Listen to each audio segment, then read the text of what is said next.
Sebelum kita mulai pelajaran hari ini, marilah kita berdoa terlebih dahulu agar kita diberikan kemudahan dan keberkahan dalam menuntut ilmu. Bismillahirrahmanirrahim. Raditu billahi rabba wa bil islami dina wa bi Muhammadin nabiyya wa rasula. Rabbi zidni ilma warzuqni fahma birahmatika ya arhamar rahimin. Amin. Baiklah anak-anak, hari ini kita belajar tentang persamaan nilai mutlak bagian yang kedua bersama saya, Bu Eringa. Nah, persamaan nilai mutlak di pertemuan sebelumnya kita sudah membahas di bagian yang pertama dan kedua. Nah, hari ini kita akan membahas di bagian yang ketiga dan keempat, yaitu bentuk nilai mutlak fx sama dengan nilai mutlak gx dan bentuk nilai mutlak fx plus minus nilai mutlak gx sama dengan c. Nah, kita ke bentuk yang ketiga, yaitu nilai mutlak fx sama dengan nilai mutlak gx. Nah, di bentuk yang ketiga ini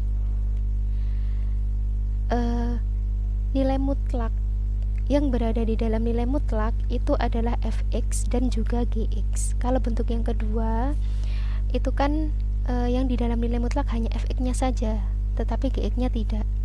Nah, tetapi di bentuk yang ketiga ini masing-masing fx dan juga gx itu berada di dalam tanda mutlak. Nah, sebenarnya kalau kita menggunakan definisi nilai mutlak, kita akan mendapatkan beberapa kemungkinan. Nah, jadi alternatif penyelesaian yang pertama kita menggunakan definisi nilai mutlak, yaitu ada 4 kemungkinan penyelesaiannya, yaitu yang pertama ketika fx-nya ini lebih dari sama dengan 0 dan gx-nya ini juga lebih dari sama dengan 0. Karena mereka masing-masing lebih dari sama dengan 0, maka artinya mereka sama-sama positif.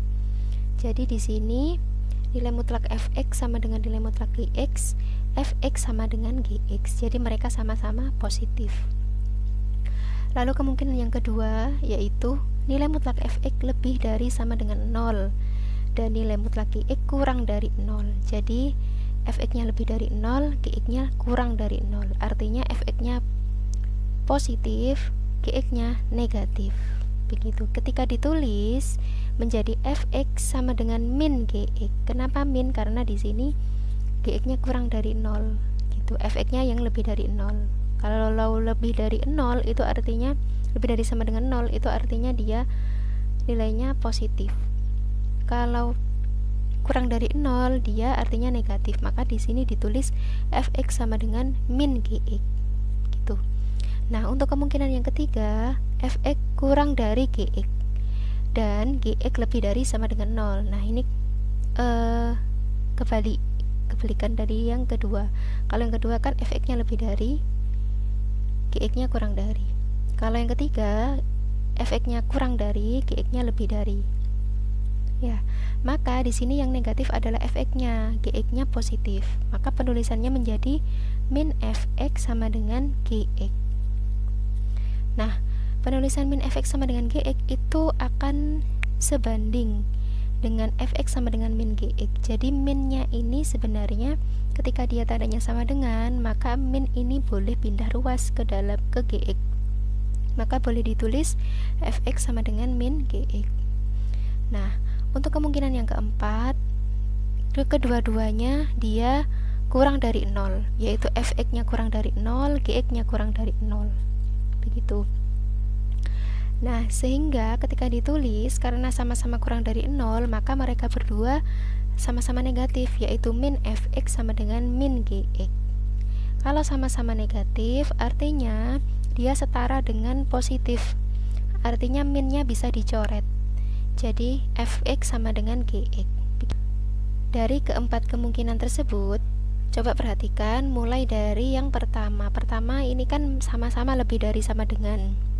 Yang kedua, fx-nya lebih dari sama dengan, gx-nya kurang dari.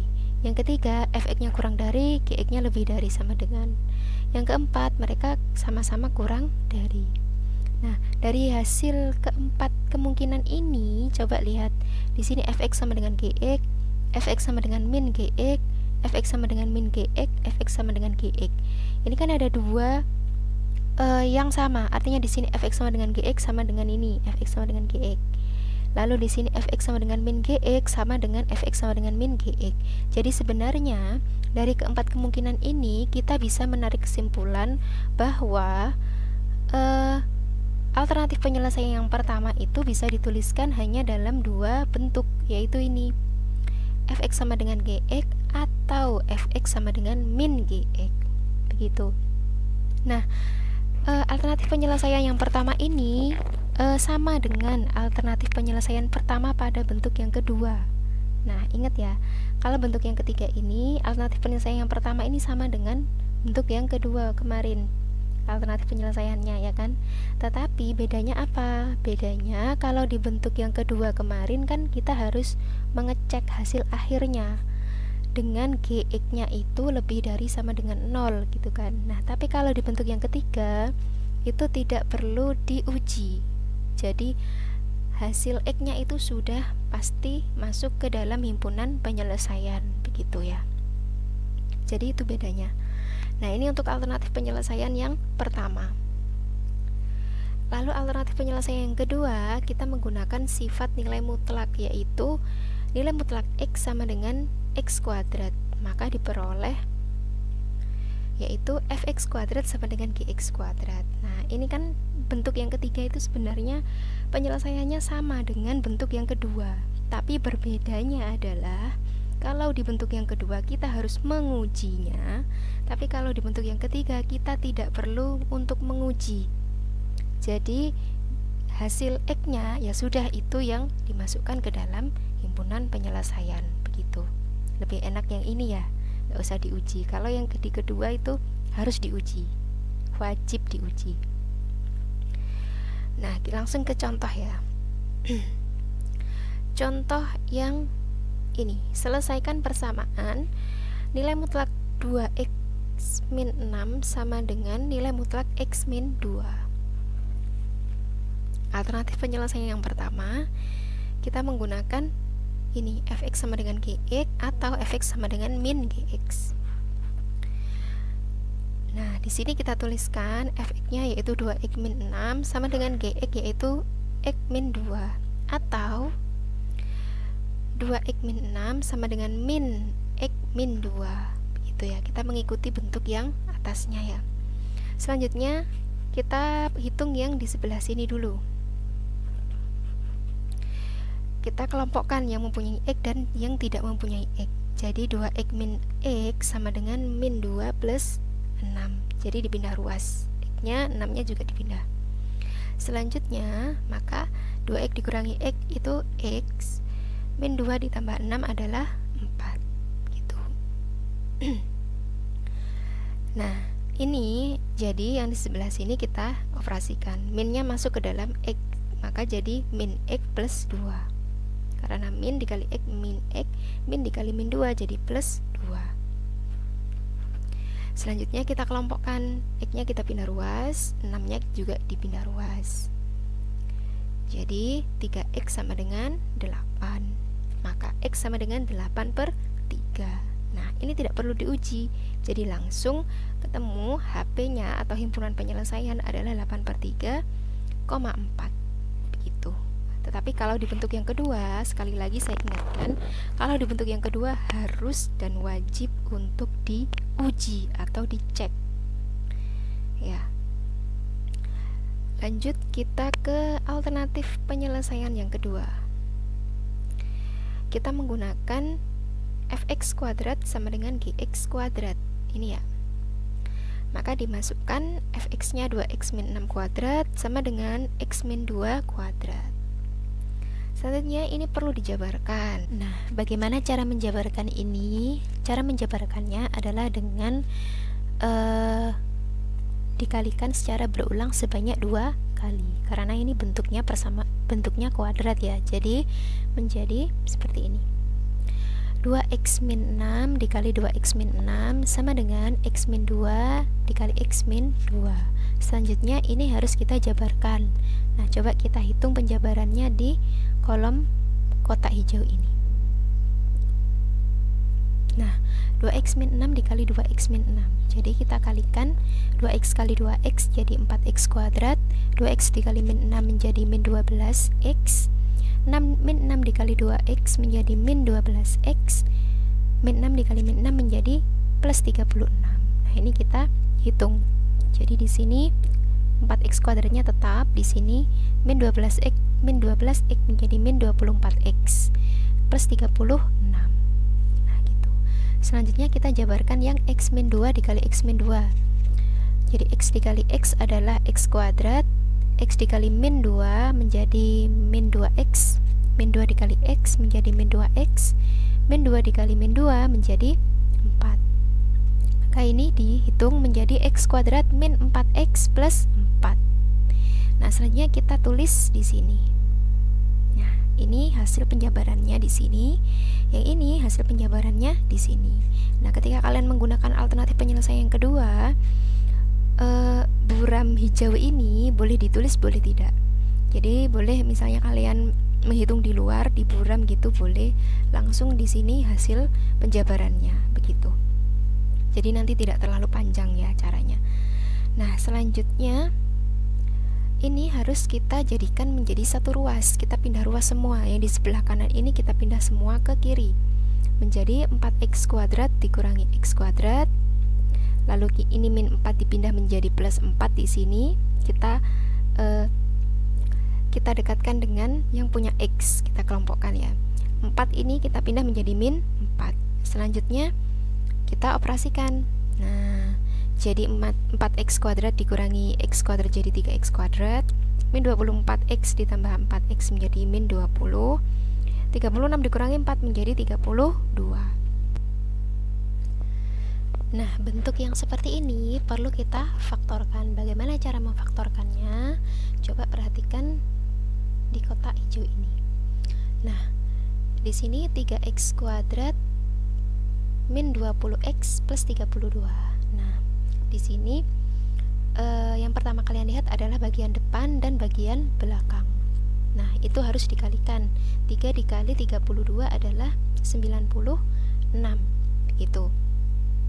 Selanjutnya kita harus mencari berapa angka ketika dikalikan itu hasilnya 96, tetapi ketika ditambah itu hasilnya yang bagian tengah ini. Ketika dikali hasilnya 96, tetapi ketika ditambah hasilnya min 20. Nah, caranya kita, kalau kalian belum bisa, kalian bisa mendaftar satu persatu. Angka berapa saja yang ketika dikalikan 96, misalnya 3 kali 32. Atau min 3 kali min 32, atau 4 kali 24, atau min 4 kali min 24. Bisa juga 8 kali 12, dan bisa juga min 8 dikali min 12. Selanjutnya untuk memilih mana yang harus kalian pilih, kalian sebenarnya harus mengecek ketika dijumlahkan harus jadi min 20 dari ke 6 bilangan, pasangan bilangan ini kira-kira yang mana yang hasilnya min 20 gitu ya. Nah, ini ternyata ketika kita jumlahkan, nah jadi ini. Nah, ternyata yang hasilnya min 20 adalah min 8 ditambah min 12 gitu. Jadi kita pilih yang pasangan itu, yaitu min 8 sama min 12. Sebenarnya kalau kalian sudah bisa berpikir cepat gitu ya, kalian nggak perlu untuk mendaftar semua bilangan ini. Jadi dari sini saja 96 itu kalian harus mikir kira-kira kalau dikali itu harus 96, tapi kalau ditambah itu hasilnya harus min 20. Kira-kira angka berapa? Nah, perhitungan pendaftaran bilangan-bilangan ini itu sebenarnya bisa disimpan di otak kalian sendiri, nggak perlu ditulis gitu. Tapi bagi kalian yang masih belajar untuk cara pemfaktoran, bisa ditulis terlebih dahulu agar mempermudah cara berpikir kalian gitu ya. Jadi sebenarnya pemfaktoran itu mudah kalau kalian mau melatihnya. Semakin sering berlatih, cara di dalam kotak hijau ini bisa tidak tertulis, artinya hanya tersimpan di otak kalian. Oh, jadi seperti ini, jadi seperti ini. Jadi langsung hasil akhirnya gitu. Nah, jadi perlu diasah otaknya gitu ya. Nah, selanjutnya kalau kita sudah mendapatkan pasangan bilangan yaitu min 8 sama min 12, maka kita perlu menuliskan di sini. Nah, ingat, penulisan di sini itu bergantung dengan bilangan yang ada di depannya x kuadrat. Karena di sini di depan x kuadrat ini 3, maka di sini ditulis 3x sama 3 di itu. Nah, selanjutnya kita masukkan pasangan bilangannya yaitu min 8 dan min 12. Selanjutnya kita pilih dari dua kurung yaitu 3x min 8 dan 3x min 12, kira-kira bilangan mana yang masing-masing yang ada di dalam kurung itu bisa dibagi dengan 3. Nah, maka kita pilih kurung yang di sebelah sini gitu kan, karena 3 ini bisa dibagi 3, 12 juga bisa dibagi 3. Nah, selanjutnya seperti ini. Nah, karena di sini ada 3x sama min 12, masing-masing ini kan bisa dibagi 3. Maka 3 ini saya taruh di luar.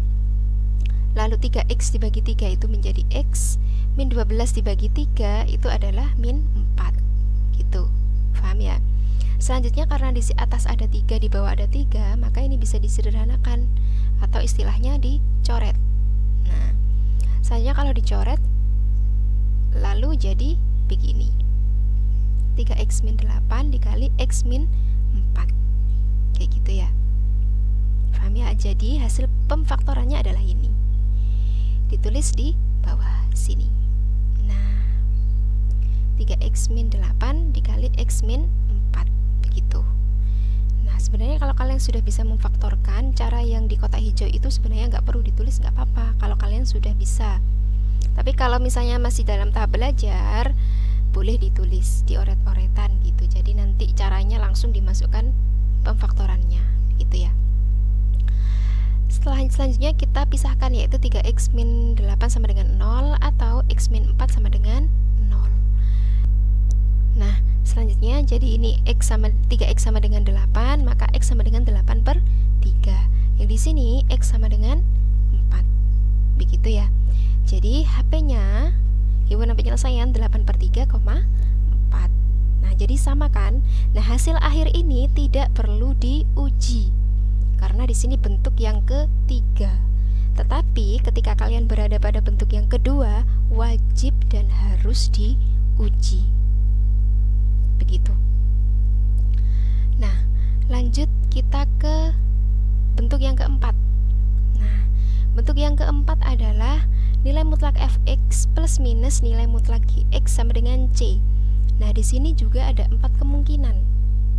Tadi di bentuk yang ketiga kan sudah saya jelaskan tentang 4 kemungkinan kan? 4 kemungkinan itu ternyata di bentuk yang ketiga itu bisa disederhanakan hanya menjadi 2 bentuk saja. Jadi bisa lebih sederhana. Nah, tetapi di bentuk yang keempat ini kita sebenarnya sama, kita menggunakan 4 kemungkinan, tetapi di bentuk yang keempat ini kita tidak bisa menyederhanakan. Jadi semua 4 kemungkinan ini harus kita lalui, harus kita lakukan. Jadi step by step, mulai dari langkah yang pertama, kemungkinan yang pertama, lalu kemungkinan yang kedua, kemungkinan yang ketiga, baru kemungkinan yang keempat.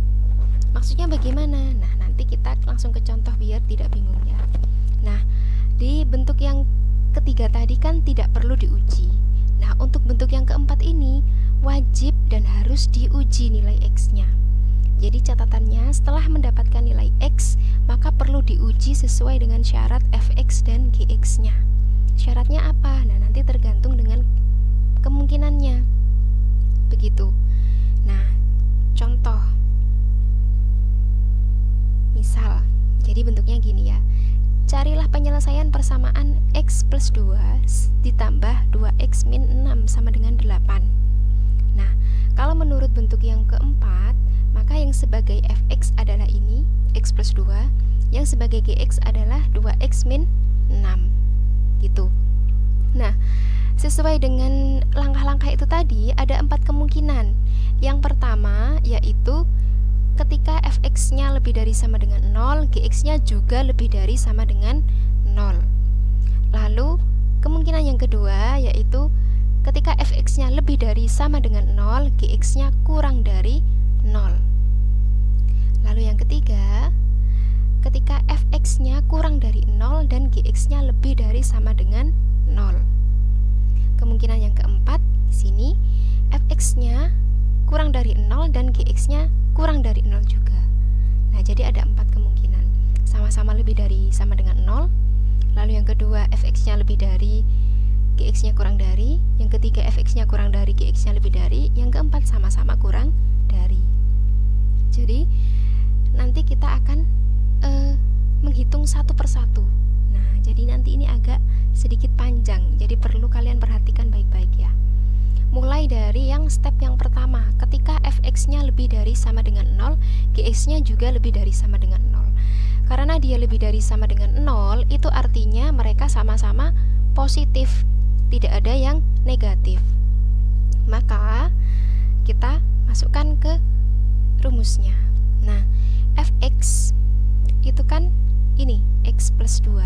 Jadi sebenarnya ini persamaan ini kita tulis kembali, tetapi tanda mutlaknya hilang mengikuti dengan syarat ini. Karena fx-nya lebih dari sama dengan 0, maka x plus 2 ini kita tulis positif, tidak ada negatifnya di depan. Jadi tetap x plus 2 ditambah, karena gx-nya ini lebih dari sama dengan 0, maka gx ini kita tulis tanpa tanda mutlak, tapi dia positif karena lebih dari sama dengan 0. Jadi ditulis 2x min 6 sama dengan 8. Jadi bentuk ini sebenarnya dari mana? Dari persamaan di soalnya. Jadi dari soal kita tulis kembali, tetapi mengikuti dengan syaratnya. Ketika lebih dari 0 maka dia tetap positif, tidak dikasih tanda negatif. Nah, kalau sudah seperti ini, maka kita kelompokkan yang mempunyai x dan yang tidak mempunyai x. Jadi x ditambah 2x ditambah 2 dikurangi 6 sama dengan 8. Selanjutnya, nah di sini kan 3x min 4 sama dengan 8. Lalu 4 ini dipindah ruas menjadi ditambah kan. Jadi menjadi seperti ini. 3x sama dengan 12. 12 itu dari 8 ditambah 4 karena 4-nya dipindah ruas. Selanjutnya, x sama dengan 12 per 3, yaitu sama dengan 4. Begitu. Nah, di sini masing-masing hasil x-nya itu harus diuji dengan fx dan juga gx-nya. Syarat di kemungkinan yang pertama, ini kan fx-nya lebih dari sama dengan 0, ya kan? Lalu gx-nya lebih dari sama dengan 0 juga. Nah, jadi x sama dengan 4 ini dimasukkan ke masing-masing fx dan juga gx. Apakah nanti hasilnya lebih dari 0 atau tidak? Seperti itu. Jadi pertama kita masukkan ke fx dulu di sini. Nah, fx-nya kan tadi x plus 2, maka kita masukkan 4-nya ini menggantikan x yang ada di sini. Jadi dimasukkan 4-nya. Jadi 4 plus 2, tandanya ini tetap ya lebih dari sama dengan 0. Nah, 4 plus 2 berapa? 6, ya kan? 6 lebih dari sama dengan 0. Nah, apakah 6 lebih dari sama dengan 0? Benar atau salah? Nah, ternyata benar, karena 6 itu lebih dari sama dengan 0, maka ditulis B atau benar. Selanjutnya kita masukkan ke gx-nya, kita uji ke gx. Maka menjadi 2x min 6 lebih dari sama dengan 0, dimasukkan x-nya yaitu 4. Jadi 2 dikali 4 dikurangi 6 lebih dari sama dengan 0. Jadi 2 dikali 4 kan 8. 8 dikurangi 6 lebih dari sama dengan 0. 2 lebih dari sama dengan 0. Nah, ternyata 2 itu memang lebih dari sama dengan 0, maka itu benar pernyataannya. Apakah 2 lebih dari sama dengan 0? Iya, benar. Maka ditulis B, begitu. Karena masing-masing masing-masing syarat ini terpenuhi, masing-masing benar pernyataannya, maka nilai X sama dengan 4 ini merupakan himpunan penyelesaian. Nah, maka kita tandai 4 ini merupakan himpunan penyelesaian karena masing-masing syarat ini terpenuhi. Dia pernyataannya sama-sama benar. Begitu. Ya. Lalu kita ke kemungkinan yang kedua, yaitu ketika fx-nya lebih dari sama dengan 0, gx-nya kurang dari 0. Kalau seperti ini artinya apa? Artinya fx-nya di sini positif, gx-nya di sini negatif karena kurang dari 0. Begitu. Lalu caranya bagaimana? Sama dengan langkah yang pertama. Maka kita tulis persamaan ini, tetapi tanda mutlaknya nanti hilang, digantikan dengan tanda kurung. Nah, karena fx-nya di sini lebih dari 0, maka di sini x plus 2-nya tetap. Nah, ini fx-nya kan x plus 2, x plus 2-nya tetap. Lalu di sini karena gx-nya kurang dari 0, maka tadi seperti yang saya bilang, ketika kurang dari 0 dia negatif. Maka gx di sini yaitu 2x min 6 kita tulis di sini tetapi dikasih negatif depannya. Begitu. Di sini sama dengan 8. Paham ya? Lalu kita operasikan. Nah, minnya masuk ke dalam kurung. Min 2x di sini plus 6. Nah, kalau sudah seperti ini kita kelompokkan. Jadi x dikurangi 2x plus 2 ditambah 6 sama dengan 8. Lalu menjadi min x plus 8 sama dengan 8. Nah, dipindah ruas menjadi min x sama dengan 8 dikurangi 8. Menjadi min x sama dengan 0. Artinya x-nya sama dengan 0. X sama dengan 0 ini perlu kita uji menggunakan fx lebih dari sama dengan 0 dan gx kurang dari